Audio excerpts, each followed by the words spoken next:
Okay, so let me get real with you for a moment as we wrap up. The reason why we're so emphatic about this topic is because we've seen the other end, the other side of things. We've seen what toxic chemicals can do to our bodies.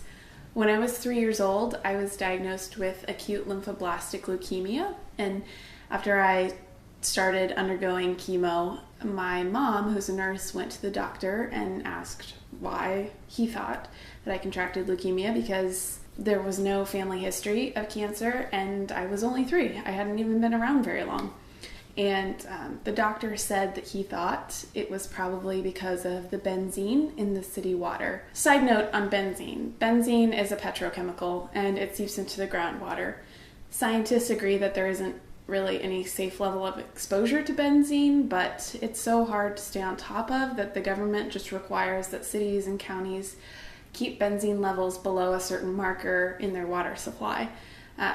Why am I telling you this? Just because it's another example of how carcinogens can be in things that we generally regard as safe. The American Cancer Society says that only 5 to 10% of all cancer cases are caused by a gene defect. 5%, that means 90 to 95% of all cancer cases are under our control. And a lot of it has to do with what we allow in our homes. The National Institute of Occupational Safety and Health studied 2,983 ingredients commonly found in our products at home and found 884 toxic ingredients. 314 of them caused biological mutations, 218 caused reproductive problems, 778 were toxic to the human body, and 146 they knew caused cancer tumors. Yet they're still allowed in the United States, even though they're banned in other countries. Many of these chemicals are still allowed in common cleaning supplies in the United States, and probably supplies that you have under your cabinet right now. 26 seconds after exposure, chemicals are found in measurable amounts in the human body. The average woman applies 200 chemicals to her body a day. 80 of those are before breakfast. The top 10 most dangerous chemicals in our homes: air fresheners like plug-ins and candles, chemical cleaning supplies, drain and oven cleaners, furniture polish, dishwasher soap and dish soap, beauty supplies and personal care products like hairspray, gel, shampoo, deodorant. They're all laden with chemicals. Laundry soap and fabric softener is one of the biggest offenders in the home. That list of items that I just mentioned come from the EPA's Top 10 Household Killer Chemicals study. Dr. Samuel Epstein, chairman of the Cancer Prevention Coalition, says that it's unthinkable that women would knowingly inflict such exposures on their infants, their children, and themselves if products were routinely labeled with explicit warnings of cancer risks, but they're not labeled. Now, obviously, I'm not saying that every exposure to chemicals results in cancer. I mean, I was one of 6 people in my family all drinking the same water, and I was the only one who developed leukemia. But what else happens when our body is chemically overloaded? You may see it in something as catastrophic as cancer, but you may also see it in some more subtle ways, like lethargy, inability to focus, sleep trouble, chronic inflammation, unexplained pain, skin issues, hot flashes, stress, and fear. If you face any of these issues, it's time to kick chemicals to the curb.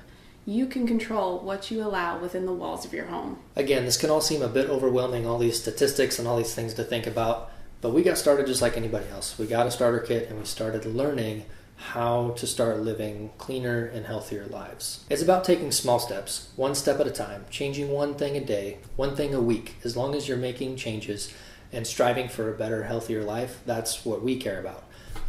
I have cancer in my family, I have heart issues in my family, and really don't want to die at age 32. So living healthy is really important to me, and it's really important for me to try to share that with other people. So you start with a starter kit, and the cool thing is you're not alone. We have a really, really good support team. There's people that have been doing this way longer than we have. We still have questions sometimes on a daily basis, and that's part of how you learn. But the important part is learning and then implementing those changes. So I can't stress this enough. When it comes to young living, what it says is in the bottle is actually in the bottle. Lemon is lemon. Frankincense is frankincense. You're getting what you pay for. And when it comes to the starter kit, honestly, it's one of the best values that Young Living has to offer. When you start with a starter kit, you're starting really at half price. You have the diffuser, and then you have the 11 essential oils. If you take the diffuser out of it, the 11 oils alone is $70. That's $6.36 per bottle. And that's 90 drops per bottle. That is 90 uses. It really is a great value. And along with the starter kit, you also get a lifetime wholesale membership. So that is 24% off of retail price on any future purchases. So to maintain the wholesale membership, all you have to do is spend $50 within a calendar year.